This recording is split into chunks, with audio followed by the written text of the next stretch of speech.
Not your typical way of opening up a turkey video, I know, but I did that to prove a point. You know, when I started playing the piano over 35 years ago, it didn't sound like that at all. Now, I've never had a lesson in my life. I play by ear. I don't know how to read music or anything. But when I started playing that song 35 years ago in church, it sure didn't sound like that. It was just ding, ding, ding, ding, ding, you know, a little kid trying to play. But over the years, of course, as you get experienced and you learn more and you just start building up that foundation, building on it, then you become accomplished at what you set out to do. And of course, you know, I love to play the piano, still do every week, still do every week in church. I still play it. But as turkey hunters, we're going to fail more than succeed. You're going to fail and you're going to go through things, bad setups, bad calling sequences, a lot of that stuff you're just going to have to go through in order to get to that level of turkey, as a turkey hunter that you want to be. Now, I'm gonna show you the third day of our hunt in Georgia. You saw the first day, but I'm gonna tell you something. We got real close to this turkey, but the public land woes happen. You know, when you hunt on public land, hey, I hunt just like y'all do. But a lot of us that you see on YouTube and all these channels that you look and you say, man, they just kill turkey after turkey after turkey. Listen, it's because we don't give up. At 9 years old, if I would have looked and said, oh, that sounds terrible, if I, because I seen videos, we had camcorders back then, I was like, that sounds terrible, I don't sound like so-and-so over here, but I didn't give up. Well, that's what you got to do as a turkey hunter. If you're sitting there and you feel like you're just ding, ding, ding, ding on the piano, yeah, don't give up, keep on going, and I want to show you this hunt and see if y'all dealt with anything similar, and I'm sure you have, but don't sit at the house and give in. If you do, keep on, sit at that piano bench, learn to play more, and one day you're going to know that you've reached your goal as a turkey hunter, musician, or whatever the case. Don't give up.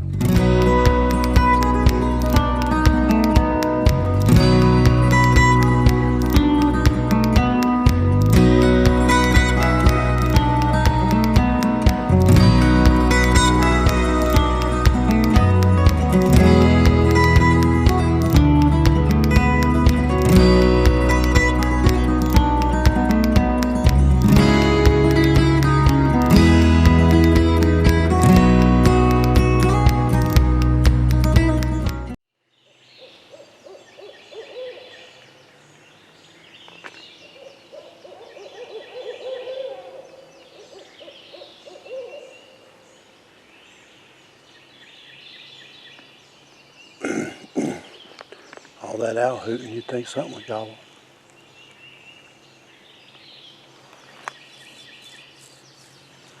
We got the real thing in the swamp with us this morning.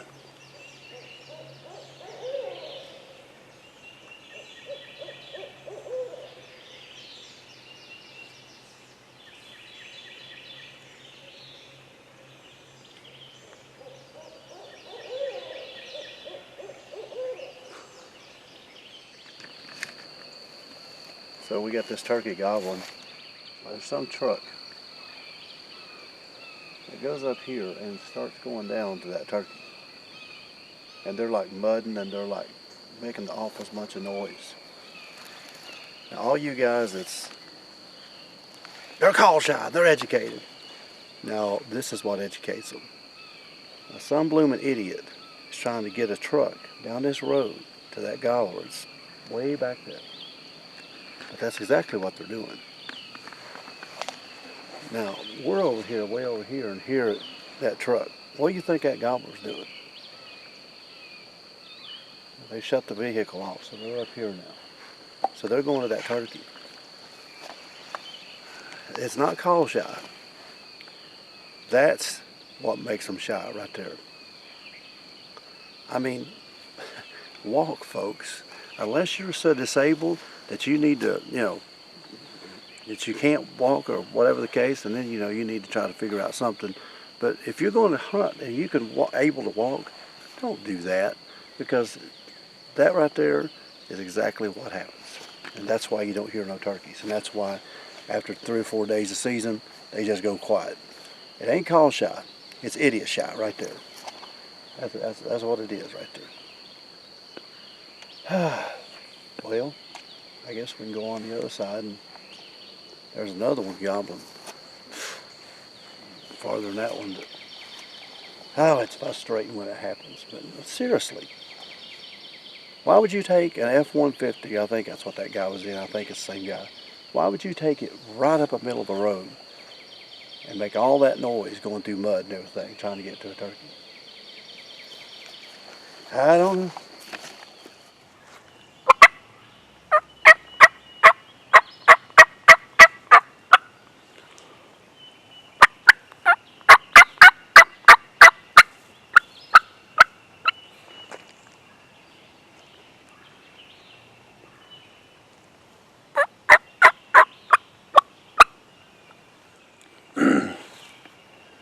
Well, we're sitting here where we was yesterday morning. But he ain't gobbling. But there's one gobbling 800 yards away. But it ain't this turkey. I know it ain't this turkey. It's a different turkey. But that don't mean this ain't in here. We got all this scratching. That's just been done the last couple of days, so seems like we just heard a hen out there about 200 yards yakking around, so I don't think it's a hunter back here. So he's probably with them hens, but may get her up here. They're henned up like this. You know, they don't got to gobble. They got what they want right around them. And people's like, the turkeys ain't doing right. The turkeys ain't doing right. Listen, if there's one thing a turkey knows how to do, it's do right. He does right every day. He just don't got to gobble because he's already got what he wants. You just got to be patient. We're going to sit here a while, call around, maybe see if we get these hens come in here and start feeding around, drag him. But if not, we'll try to get on this other one. We heard some guy back there out hooting. And it was a guy, I can tell you that, because it sounded horrible. But he's probably heard that turkey back there. He'll probably go after him. Screw it up. But we'll go back there later and see if we get him. But we're just going to sit here for a little bit. And when you find these spots like this, it's got a lot of scratching, and it's fresh. And, I mean, apparently turkeys are here because that yelped out there. And sometimes you just got to be patient and just sit a little bit longer. And just call every 15, 20 minutes. You know, just be that turkey is coming there. We got a gobbler gobbling about 500 yards probably. But he's gobbled 7 or 8 times. We had one over here about 150 a gobbled one time. That's all he's gobbled. But this one back here is gobbling pretty good. Or, well, not great, but better. We'll go back here and see what we can do. This one. Even though this one's closer, I'd say this one's henned up. This one seems like he's gobbling a little bit more. He may be in a little bit better mood. He's gobbling back in here.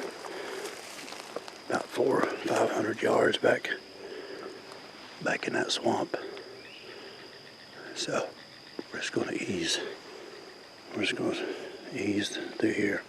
We get up there and we'll get in the thicket where he can't see us. See where he's at.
where that turkey was at. Makes a lot of sense because he was down here and then he was about 50, 60 yards. And see what he was doing? He was coming down to the end of this green. And he was coming all the way, then he was gobbling, but then he was going all the way up to the end of this green. So that's about the right. So he was staying right in this green stuff, which makes a lot of sense. They're not in that nasty water. They're up here, green stuff, picking around. It just looks like a spot to kill a turkey. So we marked that tree. We're gonna come in the morning. He may be here, he may not. But even if if he is, then we're in money. And if he gobbles, that is. But if he don't gobble, it's still a good place to sit because he's probably not far from here. And if he loses his hen, or even if she's with him, she might fly down. They pick around this stuff and feed. So this is kind of where you want to be for feeding turkeys and strut. I mean, we know this is a strut zone. So, sometimes it don't work all the ways, but sometimes you can leave a turkey, go back in there the next day and kill him. But it's a chance you got to take. We could sit here all day and swat mosquitoes and be hot.